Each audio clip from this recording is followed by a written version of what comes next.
Bapak Budiman Tiam? Apakah ada penetapan di pengadilan ya terkait tanah bangunan masuk dalam aset perusahaan sehingga mereka bebas berkantor di dalam, melarang dari pihak Pak Budiman Tiam untuk masuk di lahannya? Ingat, Bapak Budiman Tiam tercatat dalam sertifikat hak guna bangun bernomor 619, 620, 621, 622 atas nama langsung Bapak Budiman Tiam. Tidak ada peralihan, tidak ada penyewaan. Jadi dasarnya apa mereka di dalam? Saya minta itu bersama teman-teman pada saat di Bali, mereka tidak bisa menunjukkan. Nah, kita pertanyakan nih, apa yang dikerjakan Kapolda Bali? Apa yang dikerjakan Polda Bali? Apa yang dikerjakan pemerintah Bali sehingga melihat pengusaha lokal Bali diinjak-injak? Katanya mereka dasarnya PKS. Ada lembaga pengadilan ya, konstitusional ya. Mereka bisa melakukan gugatan untuk segera menetapkan. Jangan mereka mewakili ya pengadilan untuk melakukan eksekusi, dan faktanya mereka melakukan eksekusi tanpa putusan pengadilan. Luar biasa. Kemana aparat pengamanan di Bali? Itu yang kami pertanyakan. Selanjutnya tentang SLF, mungkin dibahas sama rekan-rekan. Ini yang lebih lucu, lebih tidak masuk akal, lebih tidak waras.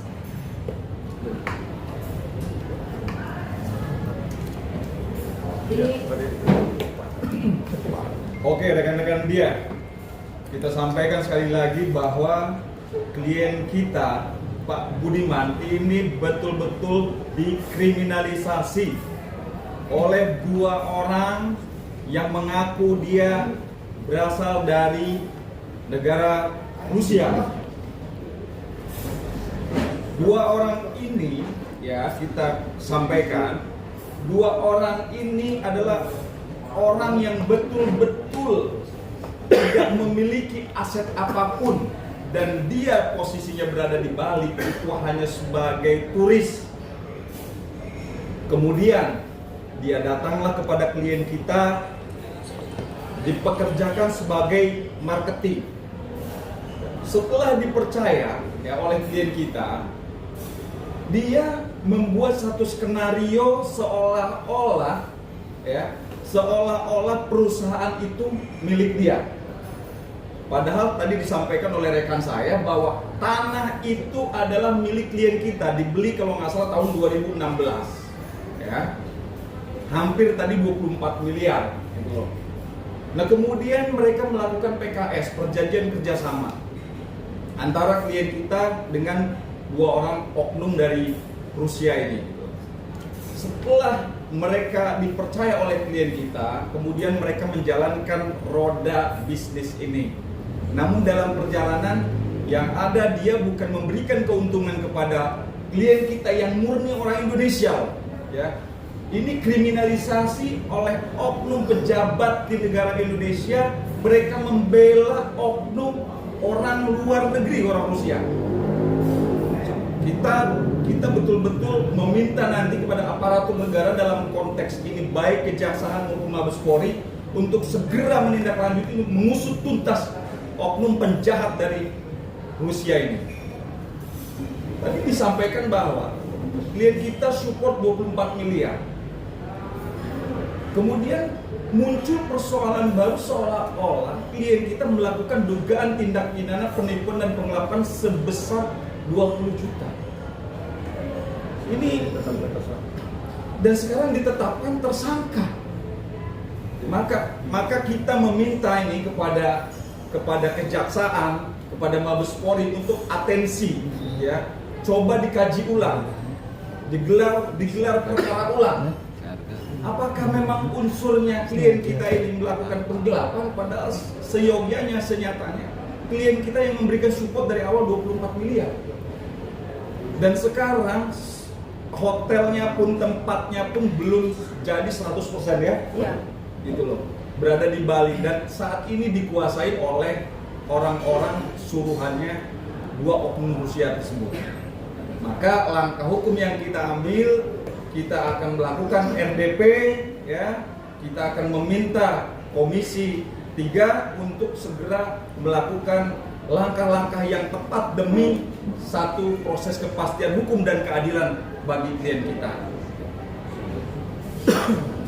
Ya, tentunya dari yang disampaikan tadi kita sudah menyusun surat ya resmi kepada Komisi 3 dan kepada Bapak Habibur Rahman tentunya bisa menindaklanjuti dan memberikan satu kepastian, karena hukum kita kalau bisa dibilang bahwa ini tidak adil, saya melihat bahwa klien kita itu mengalami satu ketidakadilan dengan 20 juta versus 24 miliar.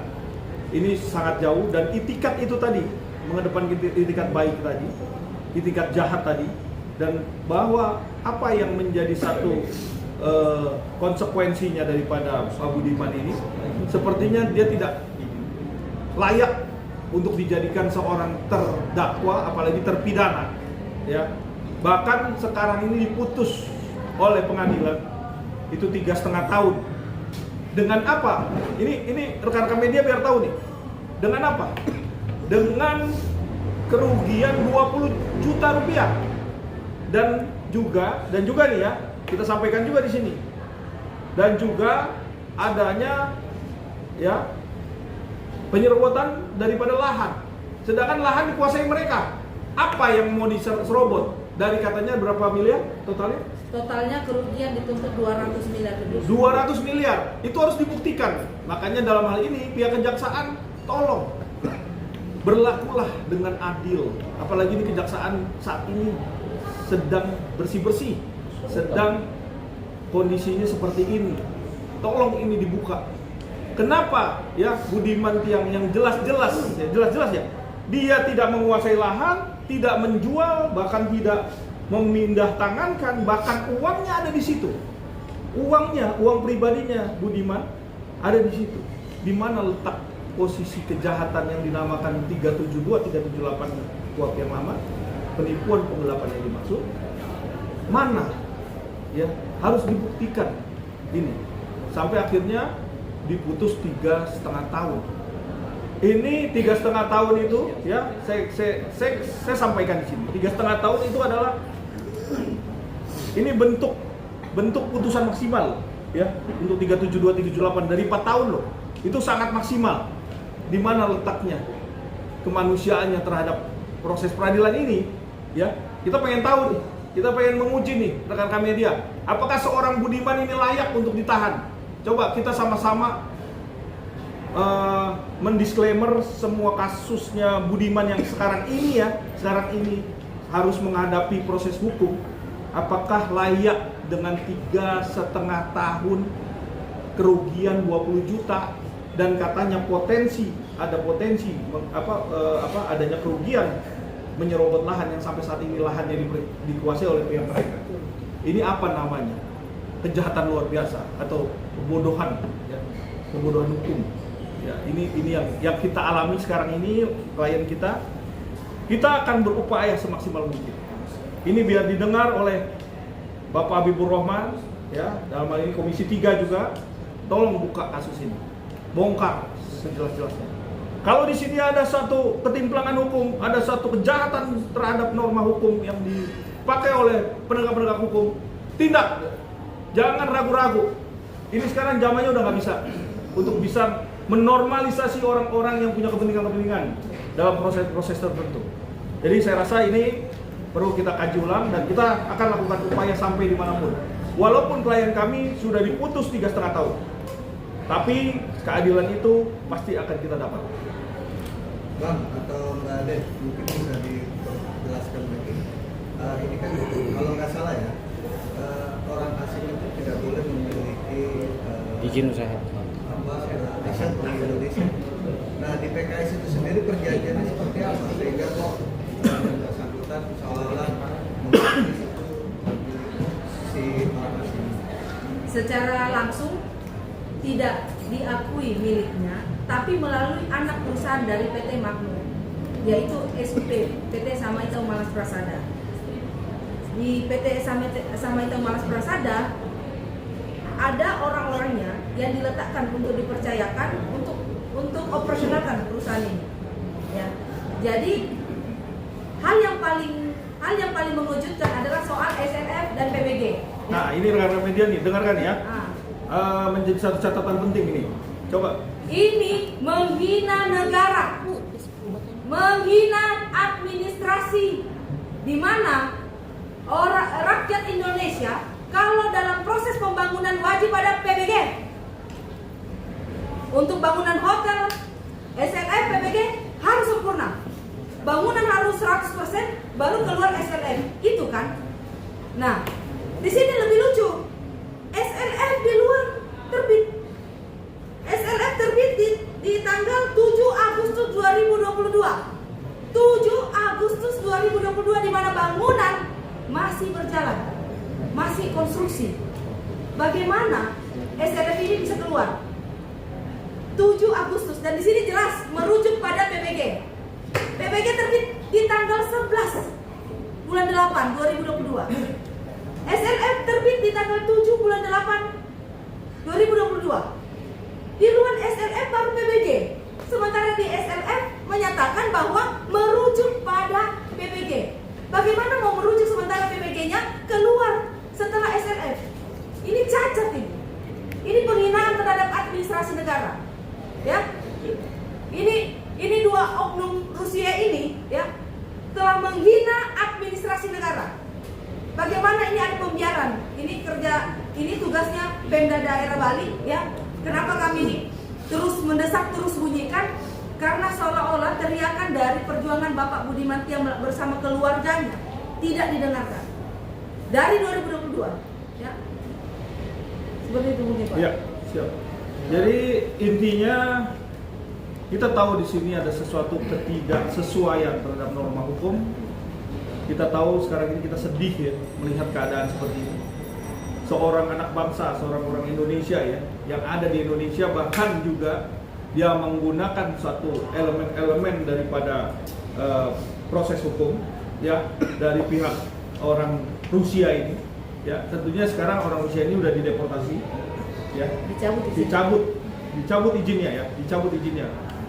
Jadi rekan-rekan media kita tetap mengawal kasus ini sampai dengan proses ini menemukan satu keadilan. Artinya keadilan itu harus didapat oleh klien kami. Kenapa? Karena kita menuntut dari hulu ke hilir, dari proses-proses hukum yang ada. Apakah kita melihat di sini, apakah betul ya pihak kepolisian ini menjadi alat untuk kepentingan tertentu atau tidak? Nah, nanti kita bisa lihat di sini. Kalau memang dia ditersangkakan atas 20 juta dan dia tidak bisa membuktikan atas berapa ratus juta, 200 miliar. Untuk apa dia menjatuhkan seorang tersangka yang nyata-nyatanya dia tidak bersalah? Ini poin penting. Ini menjadi catatan penting, menjadi sejarah bobroknya prosedur hukum. Kalau itu bisa kita buktikan nanti, ya. Oleh karena itu, rekan-rekan media, kita tidak cuma di sini, kita akan berlanjut lagi nanti prosesnya sampai menemukan satu titik yang dinamakan keadilan. Ya. Bang, kemarin kan udah putusan ya? Sudah putusan. Apakah mengajukan banding? Kita lanjut ke tahap PK. Jadi ingat di sini, klien kami atas dasar dia dikriminalisasi, ya, dia mengalami sakit jantung, ya, sakit jantung yang sangat hebat, ya. Ini kalau terjadi, ya, hilangnya nyawa kepada klien kami, maka kami tidak akan segan-segan dari proses ini. Kita meminta ganti rugi, ya, kita meminta ganti rugi.